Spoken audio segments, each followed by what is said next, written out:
அனைத்து கிரிப்டோ யூசர்களுக்கும் இனிய காலை வணக்கம்.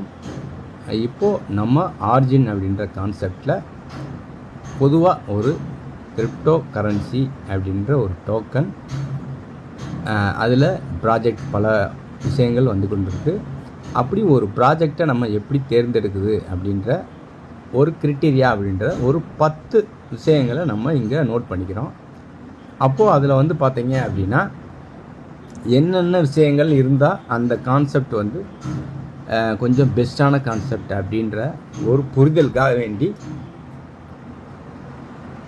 ஏஐ ஆர்டிஃபிஷியல் இன்டெலிஜென்ஸ் அப்படின்னு சொல்லக்கூடிய அந்த ஏஐ கிட்ட கேட்கும்போது அது கொடுத்த அந்த 10 விஷயங்களை தான் நம்ம இங்கே மென்ஷன் பண்ணியிருக்கோம்.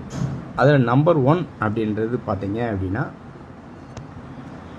ஓப்பன் சோர்ஸ் கோட் டிரான்ஸ்பேரண்ட்டாக இருக்கா, நம்ம அந்த ஸ்மார்ட் கான்ட்ராக்டை நம்ம ஓப்பன் பண்ணி பார்க்க முடியுதா அப்படின்ற விஷயத்தை இங்கே ஓப்பன் சோர்ஸ் என்னென்ன டிரான்சாக்ஷன் எங்கேருந்து எங்கே நம்ம அனுப்பின ஃபண்டு போகுது, எந்த வழியாக வருது, ரிட்டர்ன் ஆகுது அப்படின்ற எல்லா விஷயங்களையும் பார்க்கக்கூடிய ஒரு விஷயத்தான் ஓப்பன் சோர்ஸ் கோடு அப்படின்ற விஷயத்த சொல்கிறோம். அப்படி அந்த கோடு வந்து பார்த்திங்கன்னா சொலிடிட்டி அப்படின்ற லாங்குவேஜில் எப்படி நம்ம அது ரைட் பண்ணியிருக்காங்க, அந்த கோடை நம்ம லாங்குவேஜை பார்க்க முடியுதா அப்படின்றது தான் பார்த்தீங்க அப்படின்னா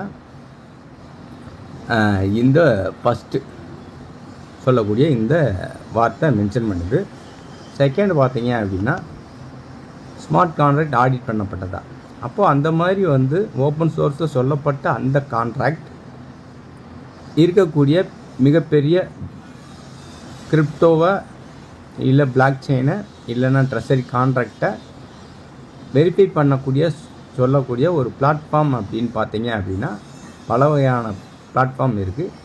அதில் வந்து பார்த்திங்கன்னா குறிப்பிடத்தக்கது செர்டிக் அப்படின்றது, ஆர்மர் அப்படின்றது, ஆவே ஏஐ அப்படின்னு சொல்லக்கூடியது, ப்ளஸ் வந்து Token Security, Dex Screener, Coin Gecko, Coin Market, இந்த மாதிரி கோ ப்ளஸ், ஜெக்டோ terminal, Binance wallet, web wallet, இது மாதிரி பல கான்செப்டுகளை நம்ம எப்படி போய் செக் பண்ணிக்கலாம் அப்படின்ற ஒன்று செக் பண்ணி என்ன சொல்லியிருக்காங்க அப்படின்றத தெரிஞ்சுக்கிட்டோம் அப்படின்னா கொஞ்சம் நல்லாயிருக்கும் அப்படின்ற மாதிரி சொல்லியிருக்காங்க. அது வந்து 2வது பாயிண்ட்டாக நம்ம வச்சுக்கிறோம்.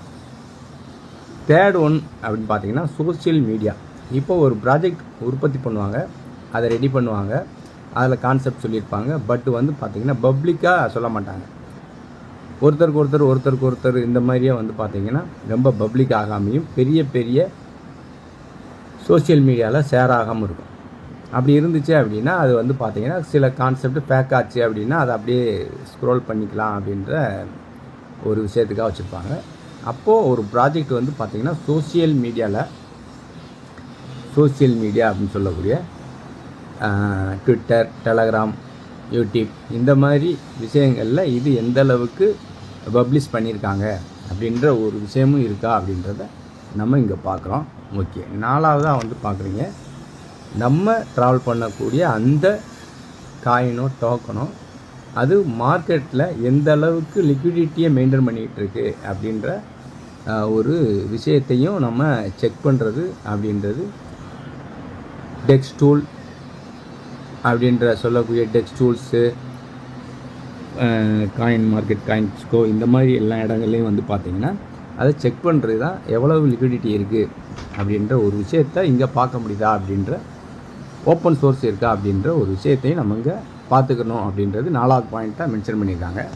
இப்போ 5வது பாயிண்ட் அப்படின்னு பார்த்தீங்கன்னா டோக்கனோ காயினோ எவ்வளவு வந்து பார்த்தீங்கன்னா டோட்டல் சப்ளை, அதில் எந்த அளவுக்கு உண்டான சப்ளை வந்து மார்க்கெட்டில் சர்க்குலேஷனில் இருக்குது, பேலன்ஸ் வந்து பார்த்திங்கன்னா ஒரு ஓனர்கிட்டையோ கிரியேட்டர்கிட்டையோ இருக்கா. அப்படி இருக்கும்போது அவங்க பார்த்தாங்கன்னா பம்போ டம்போ பண்ணலாம். மக்களோட பணங்கள் கூடும்போது அதை அவங்க வந்து பார்த்திங்கன்னா எடுத்துக்கிட்டு டோக்கனை ரிலீஸ் பண்ணுறதுக்கு உண்டான வாய்ப்பு அங்கே அதிகமாக இருக்குது. அப்போது சர்க்குலேட்டிங் சப்ளையோட பர்சன்டேஜ் எப்படி இருக்குது அப்படின்றத இங்கே பார்த்து தெரிஞ்சுக்கணும் அப்படின்ற ஒரு விஷயத்தை 5வது பாயிண்ட்டாக சொல்லியிருக்காங்க. இப்போ பார்த்திங்கன்னா 6வது பாயிண்ட் என்ன சொல்லியிருக்காங்க அப்படின்னா இந்த ப்ராஜெக்ட் வந்து பார்த்திங்கன்னா எதற்காக உருவாக்குனாங்க, எப்போ உருவாக்குனாங்க, அதோட விஷன் என்ன அப்படின்ற ரோடு மேப் கிளியராக இருக்குங்களா அப்படின்றத செக் பண்ணணும். இல்லை இது ஒரு மணி ரொட்டேஷனுக்காக உருவாக்கப்பட்டதா அப்படின்ற ஒரு விஷயத்தை தெரிஞ்சுக்கிட்டோம் அப்படின்னா அதோட க்ரோத்தோ இல்லை அதோட ட்ராவல்ஸ் எவ்வளோ நாளாக போகும் அப்படின்ற ஒரு புரிதல் நமக்கு கிடைக்கும் அப்படின்ற பாயிண்ட்டை 6வது பாயிண்ட்டாக கொடுத்துருக்காங்க. 7வது வந்து பார்த்திங்க அப்படின்னா ஒவ்வொரு விஷயமும் ஒவ்வொரு ப்ராஜெக்ட்டும் வந்து பார்த்திங்கன்னா மனித குலத்துக்கு இன்றைக்கி உள்ள காலகட்டத்தில் உள்ள ஒரு நடைமுறை சிக்கலை அது எந்த அளவுக்கு நிவர்த்தி பண்ணி கொடுக்குது, அதுக்கு இந்த ப்ராஜெக்ட் எந்த அளவு உறுதுணையாக இருக்குது அப்படின்றது தான் ரியல் வேர்ல்டில் ப்ராப்ளத்துக்கு சொல்யூஷன் இந்த ப்ராஜெக்டில் இருக்கா அப்படின்ற ஒரு விஷயத்தை நம்ம பார்க்கணும். அப்போ தான் வந்து பார்த்திங்கன்னா மார்க்கெட்டில் அது சஸ்டைனபிளாக இருக்கும், மக்கள் விரும்பி அதில் ஜாயின் பண்ணுவாங்க, அதனால் மக்களுக்கு யூஸ்ஃபுல்லாக இருக்கும். எக்ஸாம்பிளுக்கு பார்த்திங்க அப்படின்னா கிரிப்டோ ஏன் வளர்ந்துக்கிட்டு இருக்குது அப்படின்னா அதில் ஒரு டிரான்ஸ்பரன்சி இருக்குது, ப்ளஸ்ஸு சேஃப்டி இருக்குது. இன்றைக்கி உள்ள நடைமுறை சிக்கலாக இருக்கக்கூடிய டிரான்சாக்ஷனில் காட்டிலும் இதில் பெட்டரான ஒரு டிரான்சாக்ஷன் இருக்குன்றதுனால தான் கிரிப்டோ வளர்ந்துக்கிட்டு இருக்குது. அப்படின்ற ஒரு காரணத்துக்காக ஏதாவது ஒரு மாற்று இதில் பெஸ்ட்டு மக்களுக்கு ஒரு இன்றைக்கி உள்ள நடைமுறையில் உள்ள ப்ராப்ளத்தை சால்வ் பண்ணுதா அப்படின்னு பார்க்கணும் அப்படின்ற ஒரு கான்செப்டை இங்கே சொல்கிறாங்க. ரைட். இப்போ 8வது என்ன சொல்கிறாங்கன்னா, இந்த பிளாக் செயினில் நடக்கக்கூடிய டிரான்சாக்ஷனை வெரிஃபிகேஷன் பண்ண முடியுதா, அந்த பாலிகான் ஸ்கேனோ இல்லை பிஎஸ்சி ஸ்கேனோ ஈத்தர் ஸ்கேனோ பிட்காயின் ஸ்கேன்லேயோ உள்ளுக்குள்ளே போய் நம்மளோட டிரான்சாக்ஷனோட டீட்டெயில்ஸை அங்கே இன்றைக்கி இல்லைனாலும் என்றைக்கினாலும் அந்த டிரான்சாக்ஷன் ஹேஷ் போட்டு உள்ளுக்குள்ளே போய் செக் பண்ண முடியுதா, எந்த அளவு டிரான்சாக்ஷன் இருக்குது, டிரான்ஸ்பரண்ட்டியாக நம்ம பார்க்க முடியுதுன்ற விஷயத்த 8வதாக பார்க்கணும். அப்படி பார்க்கக்கூடிய ப்ராஜெக்டா அப்படின்றத பார்க்கணும்னு சொல்கிறாங்க.